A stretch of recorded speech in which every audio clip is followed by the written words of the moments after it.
Hello and welcome to Valley View News. I'm Dani Sapoznic. And I'm George Sakers.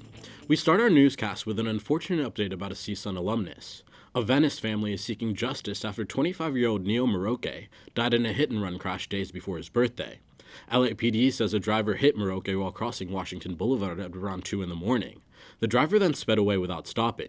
Maroke was rushed to the hospital but didn't survive. Police have not released a suspect or vehicle description. Jimmy Kimmel Live is back on the air after a suspension that was supposed to last indefinitely. U.S. Representative Jamie Raskin shared that he is standing with ABC's decision to bring back Kimmel's show. Well, it's great news. Obviously, the ABC heard from millions and millions of people out there who do not want to accept government-dictated censorship of their late-night talk show host. And so the free speech battle's not over. A Walt Disney Company spokesperson says they made the decision to revoke the suspension after having thoughtful conversations with Kimmel about the comments he made following the death of Charlie Kirk. Erica Kirk is the new CEO of Turning Point USA, taking over for her husband Charlie Kirk, who was assassinated. The organization says Charlie made it clear he wanted her to take his position if he were ever killed. Erica had nothing but reaffirming words for her deceased husband at his recent memorial service in Arizona. I love you, Charlie, baby. And I will make you proud. God bless you all, and God bless America.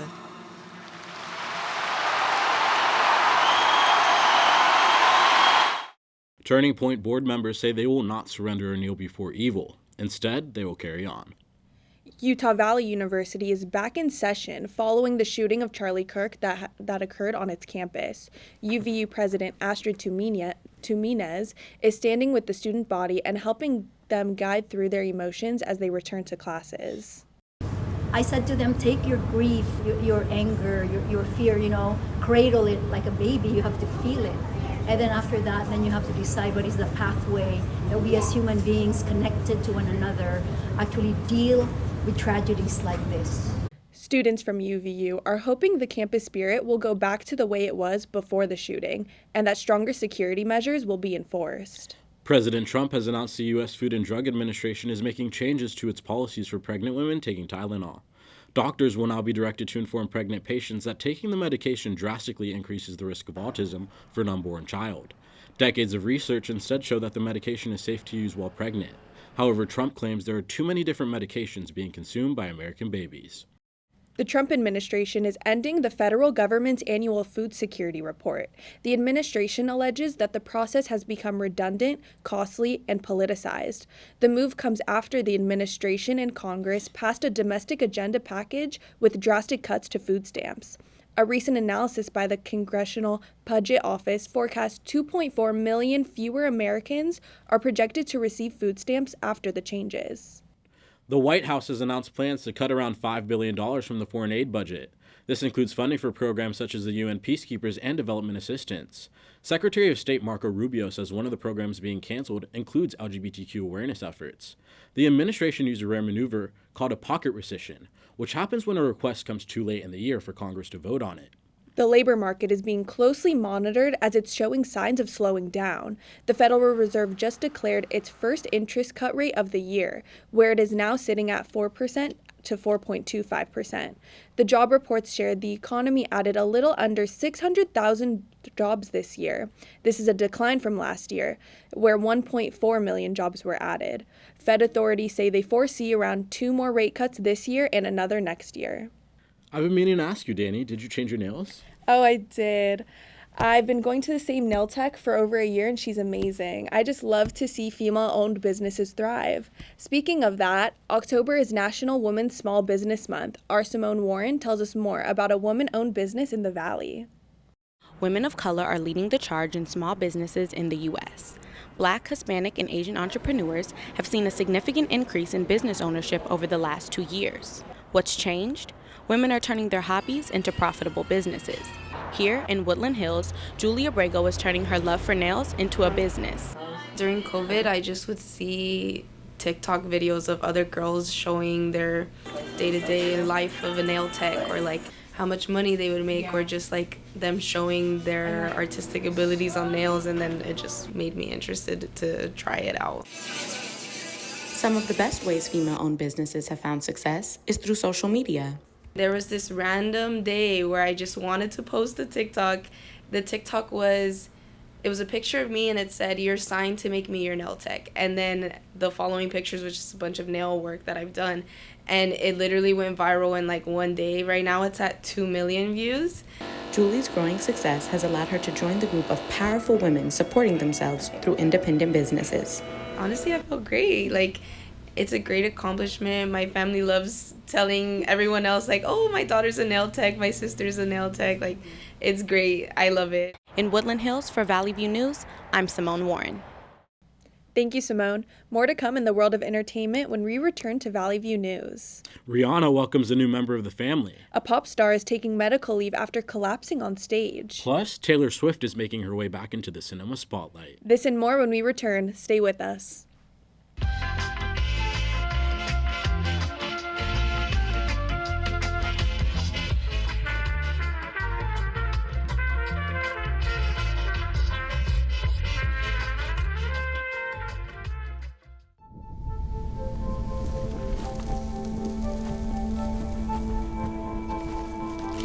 Eva Marie smoked 12,000 packs of cigarettes over 15 years.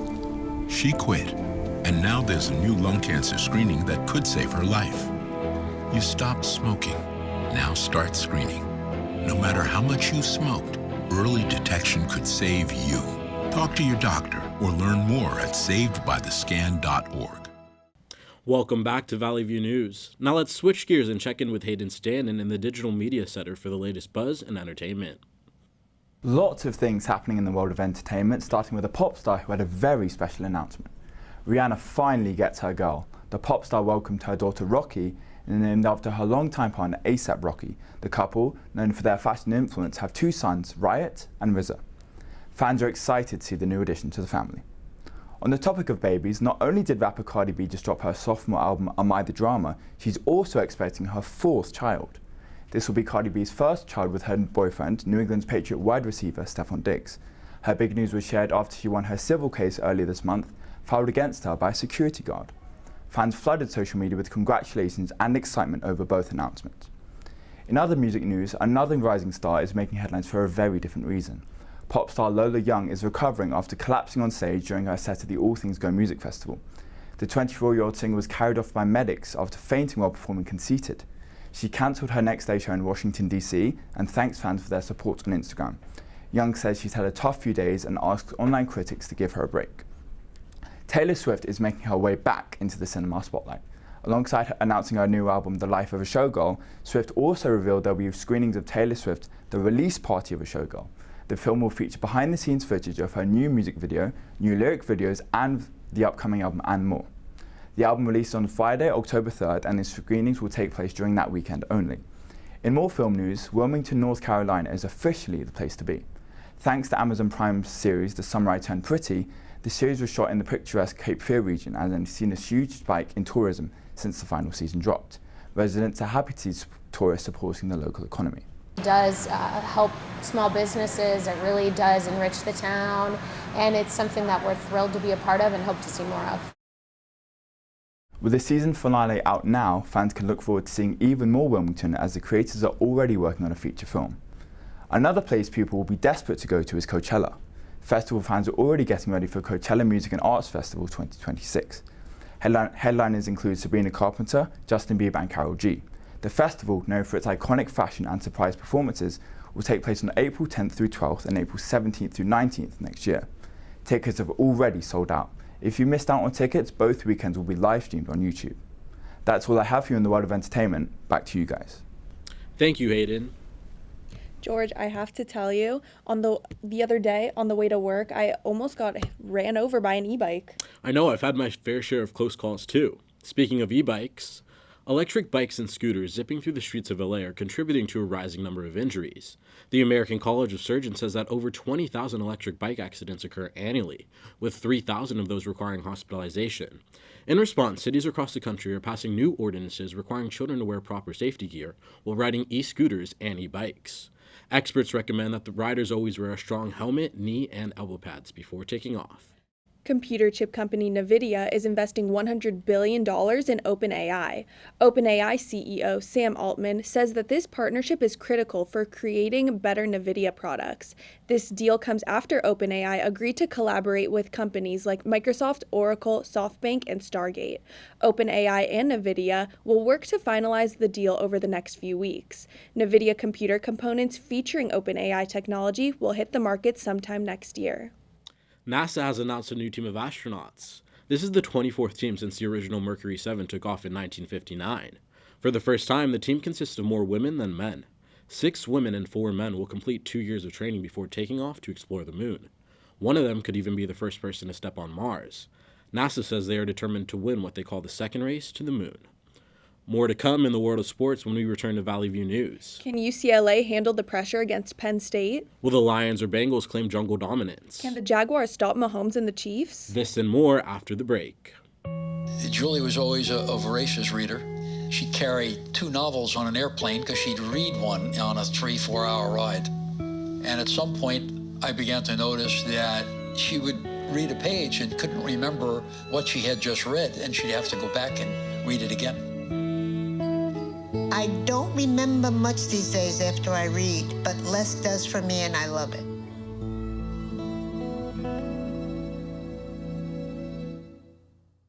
My name's Stacy, I'm 57, and I was adopted in 2020. One teen can come in and make you look at life in a whole different way. You know, he's my father, so I look up to him a lot. If I can be 10% of the man he is, I'll be a happy person for sure.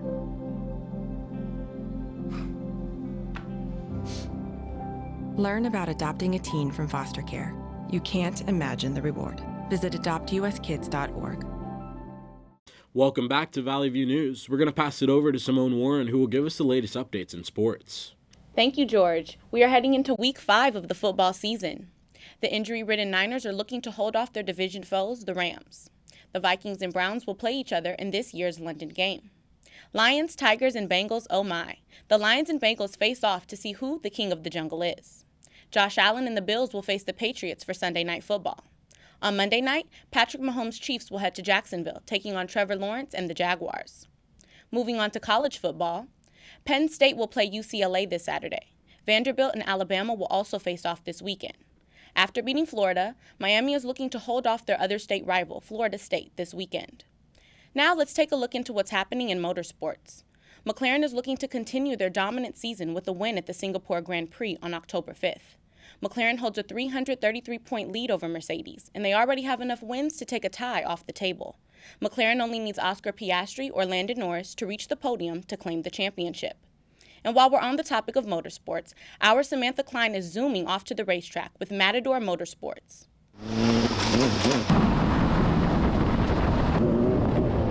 Matador Motorsports is CSUN's top SAE senior design team, where engineering students get hands-on experience designing, building, and racing a Formula-style car. Each year, they take their skills to the track and compete with universities from all over the world.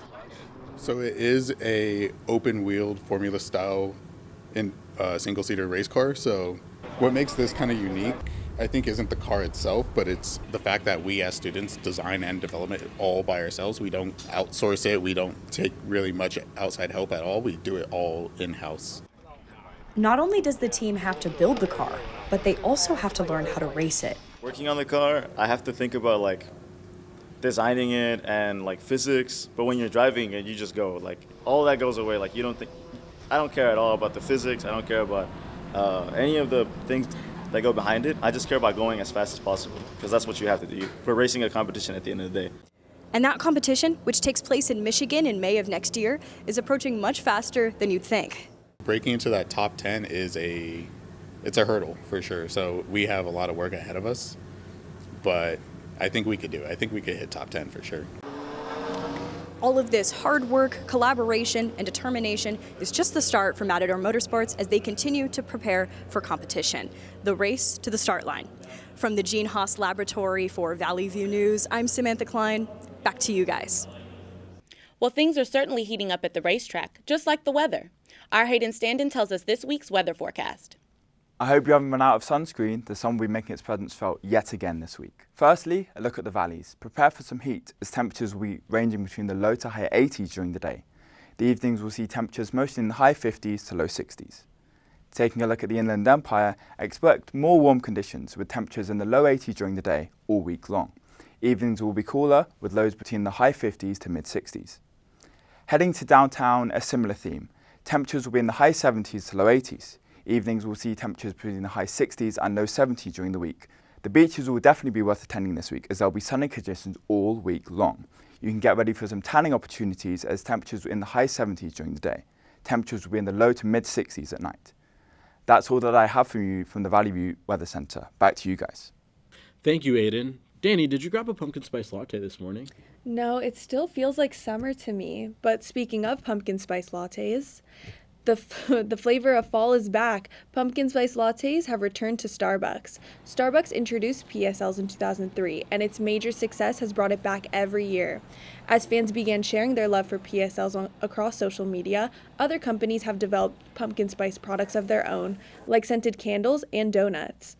Experts say the pumpkin spice craze stems from its smell, which evokes the warm and nostalgic feeling of the holidays.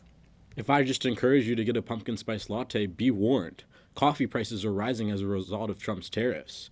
The Consumer Price Index shows that this is the highest annual jump in coffee prices since 1997. The U.S.'s leading coffee importer is Brazil, and its imports are being hit with 50% tariffs. Coffee companies like Folgers have already warned consumers about rising prices on their retail products. We're going to take a quick break, but when we come back, we will sit down with the photographer and take a look at what goes on behind the camera. That conversation after the break.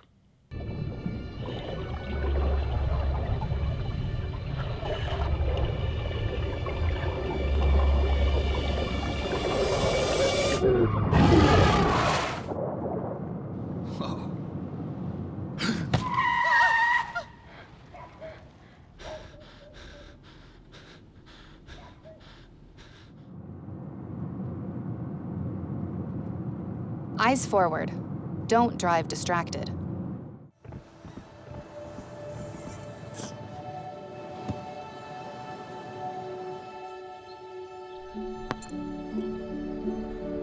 Go to that. I don't remember how it started.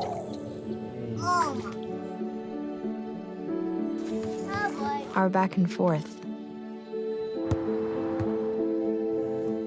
Victory. Fumble. Repeat. It always came back. Dad! Okay, here we go, throw it! Yeah.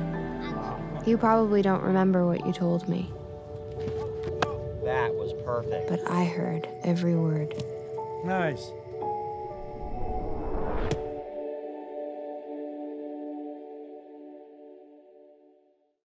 Welcome back to Valley View News. October is National Photographer Appreciation Month.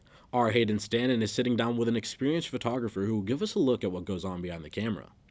Thank you, George. Joining me today is LA-based photojournalist and multimedia storyteller, Anthony Tedesco.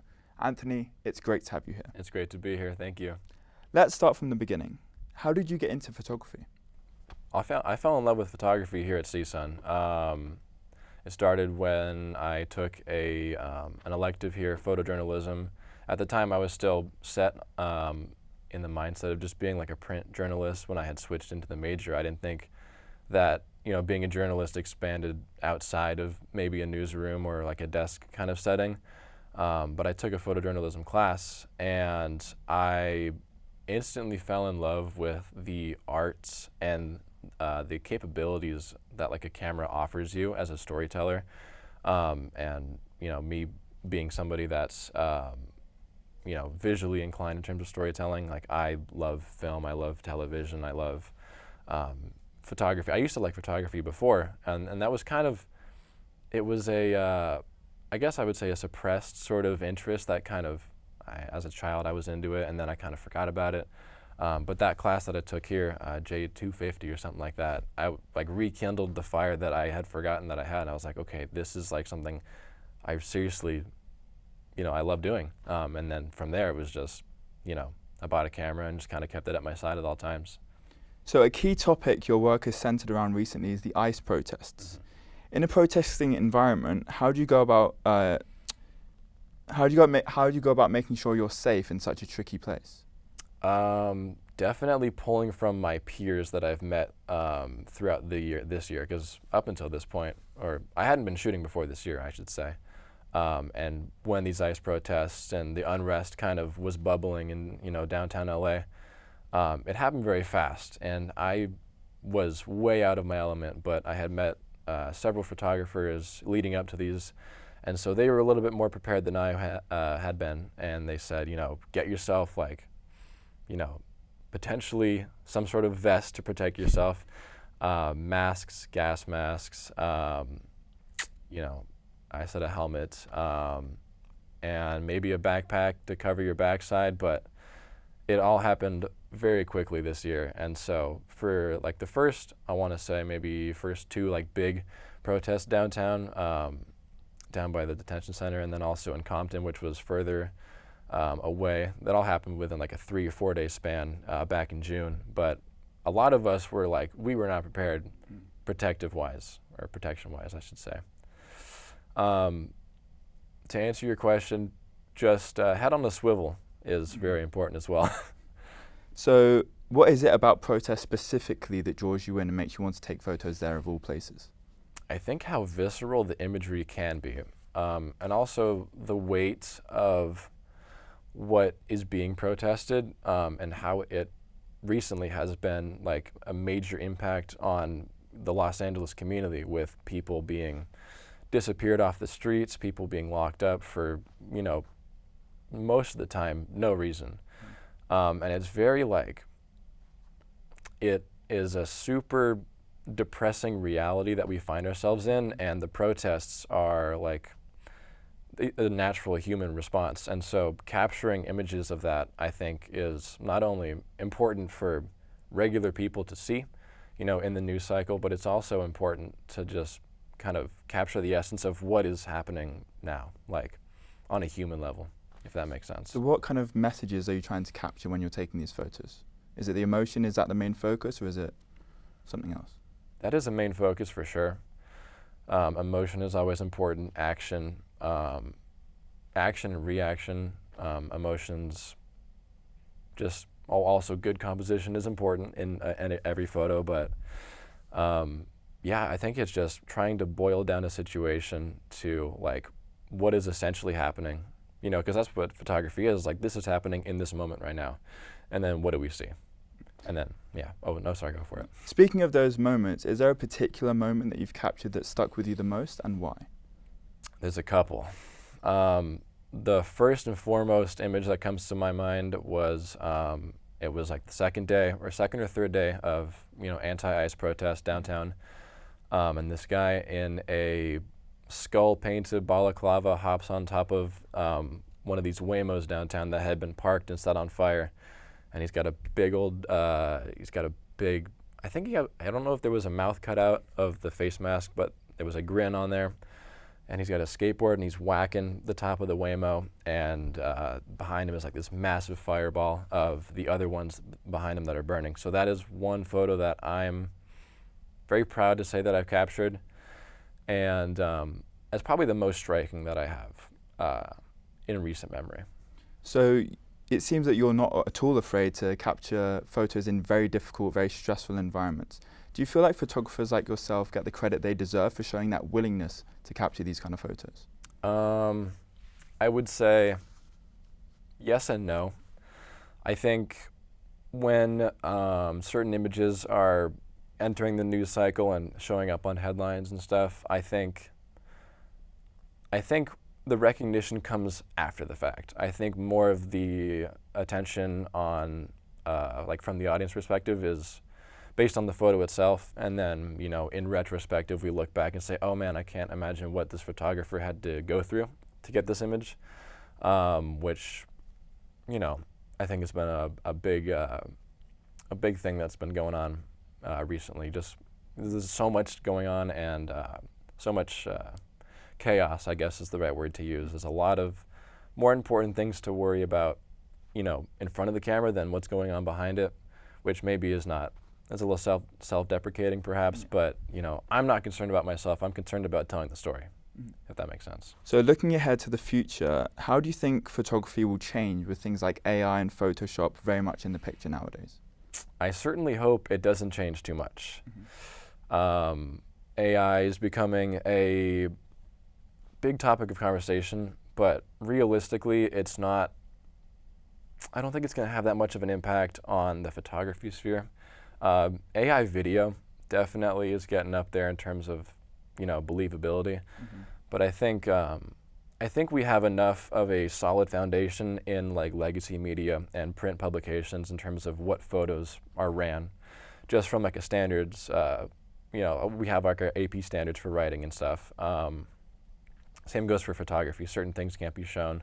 Certain things have to be, captioned and delivered to a publisher in a certain way. So I think, as a journalist, or a photojournalist, I should say, we should be all right in terms of AI. And also, Photoshop and certain other photo editing programs do label in the metadata AI functionality. I think Photoshop is working on some new stuff that is going to circumnavigate that, but you can still kind of tell. So for the most part, for the next couple years, I think we should be okay. And lastly, just briefly, what does photography look like for you in the future? Where do you want to go with it? My goal is to end up in a news agency, AP, Reuters. That's like the top of the mountain. We won't be there for a couple years, hopefully. Working freelance is what I do mainly, and I would like to keep doing that because freedom of schedule is very nice. It allows me a lot of flexibility with where I get to spend my time with certain stories I want to cover, certain events. I would like to work with local papers, either small here in the Valley or hopefully larger LA Times, something like that. I don't want to get ahead of myself too quickly. I would like to be humble with my skills. I've just started this, at the beginning of this year, and I don't want to throw myself into a situation where I would, jeopardize my reputation or my employer's reputation, because I have a lot of respect for media, legacy media, as well as new media, that's coming up. I wouldn't want to be, that guy that messes things up, so. Thank you so much. It's been a pleasure speaking to you today. It was wonderful to hear your story and gain an insight into what the life of a photographer is truly like. Back to you guys in the studio. Thank you, Hayden. You know who's hard to catch on camera? Santa. The U.S. Postal Service is helping Santa Claus get a head start this year. Children all over the U.S. can now begin sending Santa Claus letters. This is a part of USPS's Operation Santa program, where holiday miracles can come alive through the generosity of program contributors. The deadline to send a letter is December 6th. That's all for us at Valley View News. I'm George Sakers. And I'm Dani Sapoznic. For stories any time of the day, see our YouTube channel at Valley View News and our Instagram page at Valley View News CSUN.